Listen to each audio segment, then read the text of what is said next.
Hey kids, I'm starting this recording with another creation of my daughter's here.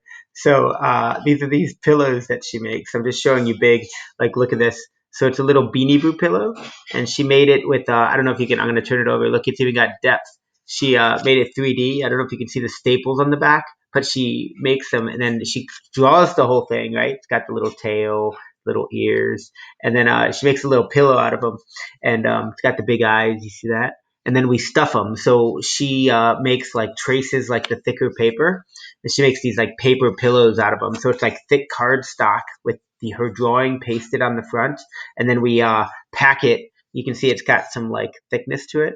So this is what she does when she gets bored with school. She makes things like this. So that's what a second grader does when they get bored with online school. But I love these things. She comes home, I help her. I help her kind of when I get home from work. I help her kind of staple them all together and all that. So we've got other ones too, but this is her latest creation, and it's pretty good, right? She's got some talent. Like this is pretty big. I don't know if you can see. It's like big as my head, right? Huge. So we might both do today's video for a little while, like like the cat video from a little while ago. Now we got like a little leopard.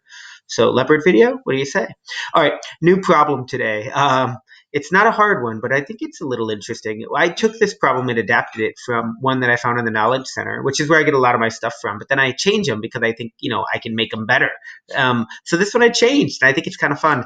We're gonna read this together, and then we're gonna try to figure out where these people live on a map. Like on this, the grid is like our map. So think about our grid, like a city grid. So if you think about a coordinate plane, like an x and a y axis, the grid is all set up. Think about all of those lines on this grid as streets, right? Like a street grid, kind of like Chicago. And then when you find your location, you're following the grid. So let's talk about this. Marty, Sol, Star, Luna, and Rubik Cubey live in the city. The streets are set up in a grid just like Chicago, where the addresses are labeled by the intersection with an X and Y coordinate using this arrangement. X, comma, Y, just like we do, right? Oh my gosh, what a crazy city. And then Marty, these are the things you're going to find. Look at our little people over here. So Marty is the little smiley face. He's our main character. Then we've got Sol. It's a sun, right? Sol means sun. Sol, sun. Star is a star. How did I come up with this? Luna is a moon. Can you believe it? Luna, moon. Okay. And Rubik Cubey, like kind of like a Rubik's Cube, Rubik Cubey. So these are my people. These are where my people live, my friends. So Marty lives at 0, 0 on the grid. He is the original graphster. See that? Original graphster. Sol lives at 4, 3 on the grid. Her home is bright and cheerful, like the sun. Star lives really far from Marty, because Star really far out, right? But is exactly 9 blocks away from Seoul on the street X equals 4.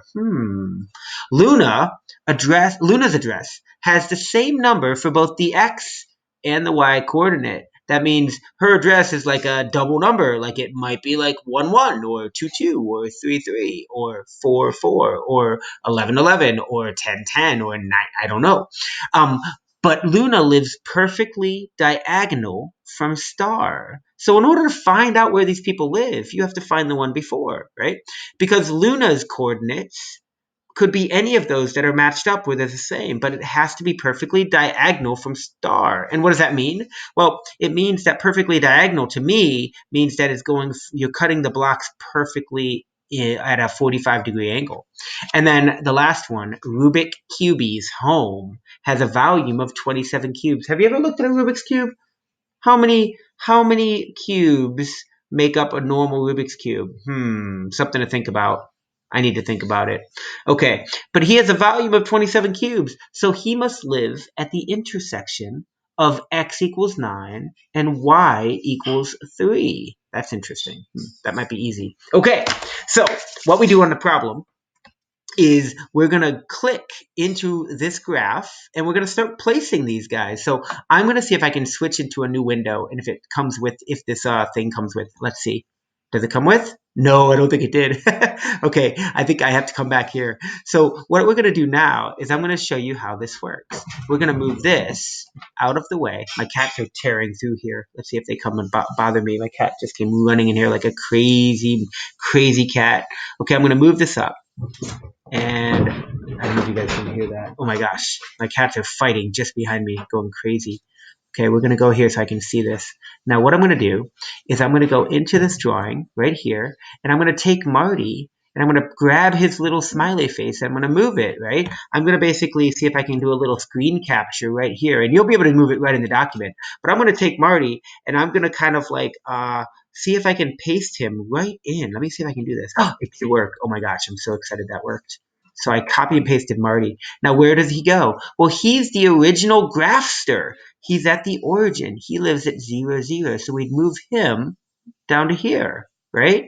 So that's where Marty lives, at 0, 0, the original graphster, right?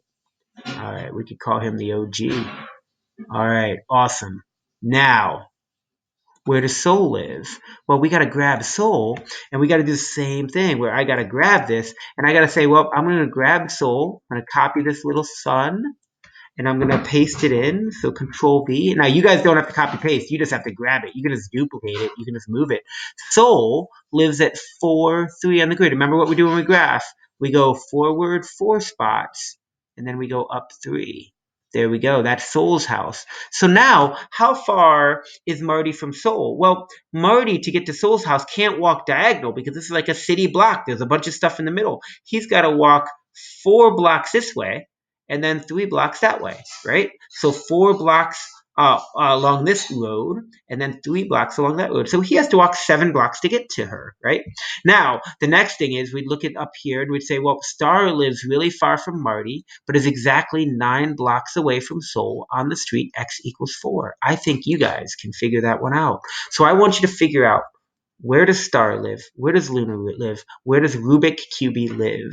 All right. And then I want you to answer the questions to go with it. There's a couple questions about how you get from one house to another. And remember our note card from yesterday. Our note card from yesterday was all about how we measure distance between 2 points, right? If we know that they have the same x value on the graph, then all we have to do is subtract their y values to find the distance. If they have the same y value, meaning if they live on the same kind of latitude here, if they both live on 3, then all we got to do is subtract their x values to find out how far apart they are. And that's what we learned in our note card yesterday. So if you want to go back and look at yesterday's note card, do that because it's in the Google Classroom. You can go look at it, and hopefully you took notes in your notebook, right? You should have it as well. But that's about it. This problem should be kind of fun. I like this problem. Star, Luna, Rubik QB, Soul, and Marty. All right, here we go. But say bye to the puffy leopard, purple leopard. All right, kids, have a good day. Have a good Thursday. Remember, coming up near the end of the quarter, I need you guys to get your work done, turned in. If you didn't turn in your note card and practice problems from yesterday on graphing and finding distance, do that today. If you haven't done your Khan Academy, that's a good thing to do today and tomorrow, right? If you got old work that you need to catch up on, do it, right? Do it. It's good to do stuff. And when you get it done, I will put those grades in, and hopefully they'll improve your grade. I'll be putting grades in a lot over the next few days, so you'll start to see a lot of grades go into Google Classroom and into Gradebook. All right, my friends, my 5th graders, have a great rest of the week. And remember, do your bow ringers. Have a good weekend. I will see some of you in school, and I'll see the rest of you on Wednesday. All right, kids, bye.